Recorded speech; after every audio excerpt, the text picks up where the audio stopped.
এটা এটা খেলা দেখলাম না, কি বলবো, এটা ক্রিকেট খেলা না কি দেখলাম, মানে বুম হয়ে বসে আছি, কিছুই বলতে পারছি না। আপনারাও দেখেছেন কোহলি কি খেললো, কোহলি ১৭ রান, আমি ১৭ রান করতে পারিনি, আমার একদম দুঃখ নেই।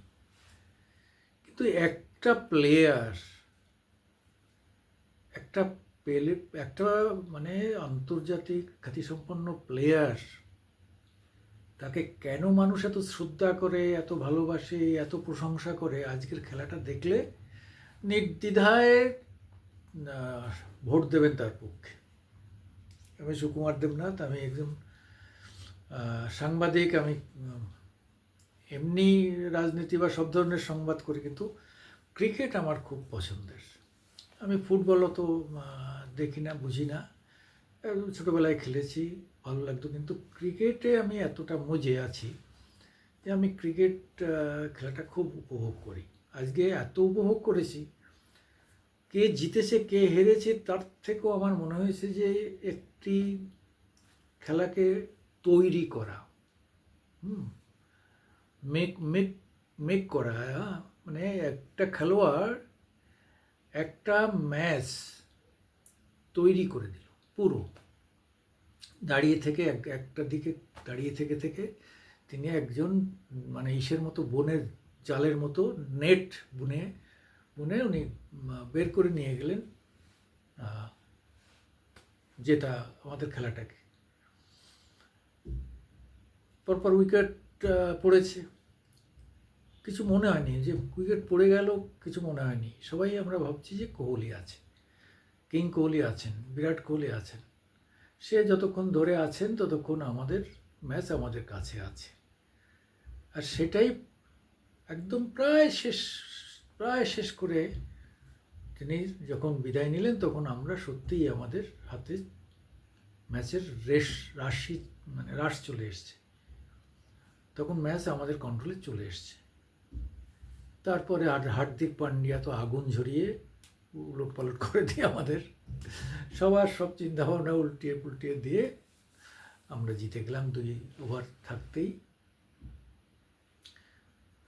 4 উইকেটে জিতলাম, সেমিফাইনালে জিতে। আর ফাইনালে আমরা খেলব নিউজিল্যান্ড এবং সাউথ আফ্রিকার মধ্যে, যে জিতবে তার সঙ্গে। ফাইনালে গিয়ে কি হবে সে নিয়ে আর ভাবি না। অস্ট্রেলিয়ার খেলাটা আমাদের ছিল একটা মানে বড় জেদ। কেন 23-এ আমরা চোকার হয়ে গেছিলাম ফাইনালে, 10টা গেম জেতার পরে ফাইনালের 11তম গেমে গিয়ে অস্ট্রেলিয়ার কাছে আমরা চোখ করে যাই। সেটা নিয়ে আমাদের যা অসম্মানের মধ্যে পড়তে হয়,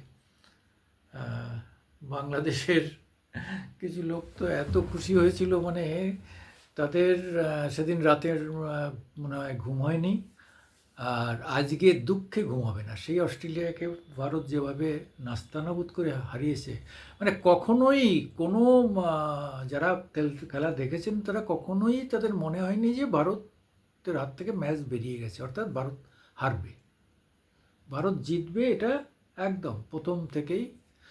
একটা সময় মনে হয়েছিল ওরা যখন মানে রানের গতি এত দ্রুত বাড়িয়ে নিয়ে যাচ্ছিল, মানে ওদের যখন ব্যাটিংটা, ফার্স্ট ব্যাটিং ওরা করে, তো আজকে আমাদের রোহিত এই নিয়ে 11 বার টসে হারলো পরপর। যাই হোক, আমাদের কিন্তু আমাদের রোহিতের নিজের 28 রান করেছে, বড় শট খেলেছে, এইটা নিয়ে আমার মাথায় ঘামানো নেই। আমি অনেকে তাকে গালাগাল দিয়েছে, রিটায়ার্ড করার কথা বলেছে, কিন্তু আমি বলছি যে এইরকম একজন ক্যাপ্টেন কখন কাকে এনে উইকেট তুলতে হবে, কাকে এনে রান কন্ট্রোল করতে হবে, কাকে দিয়ে রান করতে হবে, সুন্দর বোঝেন। এটাই হচ্ছে একটা ক্যাপ্টেনের আসল খেলা। সেই খেলাটা তিনি খেলেছেন। ধন্যবাদ রোহিতকে, ধন্যবাদ। ফাইনালে আমরা জিতবো এ ব্যাপারে আমরা 90% শিওর। কিন্তু তার আগেই রোহিত ভাই, তোমার টিম আজকে যে খেলা আমাদের উপহার দিয়েছে, আমরা মানসিকভাবে মানে দারুণভাবে তৃপ্ত। মানে দেখা গেল যে ওদের অ্যাডাম জাম্পা মানে ভালো খেলেছেন, ভালো বল করেছে। ওদের ট্রাভিস হেডকে ওরা 7 জনে বল করেছে, ওদের মধ্যে 7 জনে বল করেছে। ট্রাভিস ট্রাভিস হেডের মতো মানে ব্যাটসম্যানকেও বল করতে ডেকেছে, মানে জুটি ভাঙার জন্যে। কিন্তু সেই অর্থে খুব বেশি কিছু হয়নি। তবে আমাদের মোহাম্মদ শামি যে এখনও শামি আছে, এই বুড়ো হাড়ে যে ভেলকি দেখাচ্ছে, আমার ধারণা এবং আশা ফাইনালেও সে খেলবে এবং তাকে খেলানো উচিত। কেন তার বল খেলা খুব কঠিন। ওপেনাররা তার বল খেলতে গেলে 7 বার ভাবে। তার বলে যেমন জোর আছে, লেন্থ লাইন অসাধারণ, অসাধারণ লেন্থ লাইন তার বলে। অনেক নতুনরা এসছে, ভালো বল করেছে, অনেক উইকেটও বেশি পেয়েছে, কিন্তু তার মতো লেন্থ এবং লাইনে বল রাখা এখনও অনেককে শিখতে হবে। আর কার কথা বলবো? জাদেজা তো লাস্টে 4 রানে জেতার কথা, সে একটা বল পেয়েছে, একটা বলে 6 মেরেছে। তার আগে হার্দিক 2টো 6 মেরেছে। যাই হোক, মানে আবারও বলছি যে কিং কোহলির খেলা মন ভরিয়ে দিয়েছে। সে খেলাটাকে ধরে তৈরি করেছে, টোটাল ইনিংসটাকে, আমাদের ভারতের ইনিংসটাকে তিনি এক কোনায় দাঁড়িয়ে তৈরি করে দিয়েছেন।